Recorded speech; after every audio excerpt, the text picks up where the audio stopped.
এবার জামালপুরে বাবার বাড়িতে আসার পরে কোথাও ঘুরতে যাওয়া হয়নি, তাই আর কি সব বোনরা মিলে প্ল্যান করলাম যে কোথায় ঘুরতে যাওয়া যায়, সবচেয়ে কাছে কোন জায়গাটি অনেক সুন্দর হবে। তো সেটা ভেবেই আমরা চলে গেলাম আমাদের সরিষাবাড়ির স্বপ্ননীল পার্কে। তো আজকের এই জায়গাটি কেমন বা কিভাবে যেতে হয় বা খরচ কেমন হয় সবকিছুই আজকে আপনাদের সাথে শেয়ার করব। হ্যালো এভরিওয়ান, আসসালামু আলাইকুম। কেমন আছেন সবাই? আলহামদুলিল্লাহ, আমিও অনেক ভালো আছি।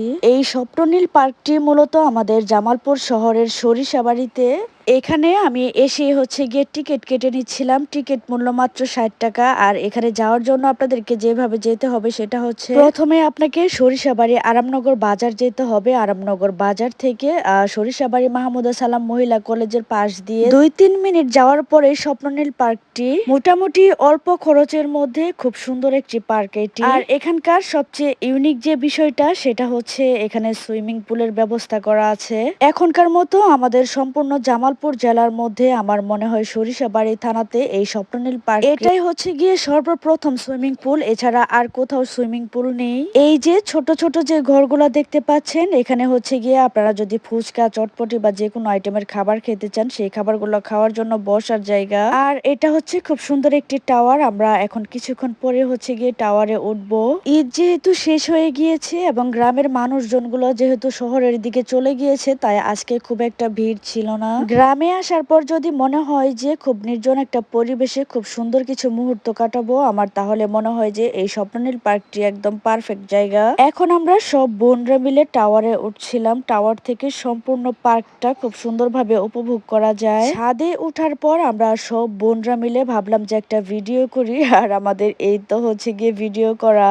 টাওয়ারে উঠার পর যেহেতু সম্পূর্ণ এরিয়াটা খুব সুন্দরভাবে বোঝা যায়, তাই আর কি টাওয়ারে উঠে নিলাম। আর এই তো হচ্ছে সুইমিং পুল। আর এইখান থেকে সম্পূর্ণ এরিয়াটা চমৎকার ভাবে বোঝা যায়। ওই তো দেখা যাচ্ছে স্বপ্ননীল পার্টি সেন্টার, অর্থাৎ এখানে কিন্তু পার্টি সেন্টারেরও ব্যবস্থা করা হয়েছে। আর এই সিঁড়িটা ছিল টোটালি গাছের বাকড় দিয়ে। এখানে আসার পর এই সিঁড়িটাকে আমার কাছে সবচেয়ে বেশি ইউনিক লেগেছে। সিঁড়িটা ছিল টাওয়ারের সাইড দিয়ে এবং গাছের ডাল দিয়ে করা। আর হচ্ছে গিয়ে টাওয়ারের ঠিক দোতলাতে এরকম একটা সেতুর মতো ব্যবস্থা করা হয়েছে। তার নিচে দেখুন, যেহেতু এটা সম্পূর্ণ পুকুরের মাঝখানে, তাই এখানে একটা ব্রিজের ব্যবস্থা করা আছে এবং এখানে টুকটাক পশু পাখিও আছে। এই যে পাখি ছিল, খরগোশ ছিল।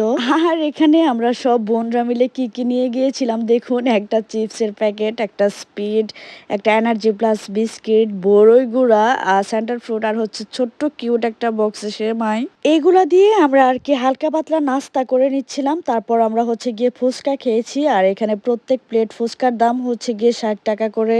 আর এখানে বিভিন্ন ধরনের দোলনারও সুব্যবস্থা ছিল। শুধুমাত্র বড়দের না, ছোট ছোট বাচ্চাদের জন্য বিভিন্ন ধরনের দোলনার ব্যবস্থা এবং খেলাধুলার ব্যবস্থা আছে। যারা প্রকৃতি প্রেমী এবং নির্জন পরিবেশ খুবই পছন্দ করে তাদের জন্য এই জায়গাটা হবে পারফেক্ট জায়গা। আর এখানে আমরা দুই বোন একসাথে দোলনায় উঠে অনেক হাসাহাসি করছিলাম। আর এই নাগরদোলাতেও কিন্তু চাইলে উঠতে পারেন। আর এখানে সুইমিং এর মূল্যটা ছিল আপনার হচ্ছে গিয়ে 200 টাকা করে, যেটা আমার মনে হয় একদম আমাদের বাজেটের মধ্যে। আর এই তো সম্পূর্ণ এরিয়াটা কিন্তু একদমই সুন্দর একটা পরিবেশ। আজকের এই ভিডিওটি আপনাদের কাছে কেমন লেগেছে সেটা কিন্তু অবশ্যই কমেন্টে জানাবেন। আর আমার এই ভিডিওগুলো যদি আপনাদের কাছে ভালো লেগে থাকে তাহলে পরবর্তী ভিডিওগুলো পেতে অবশ্যই পাশেই থাকবেন। আল্লাহ।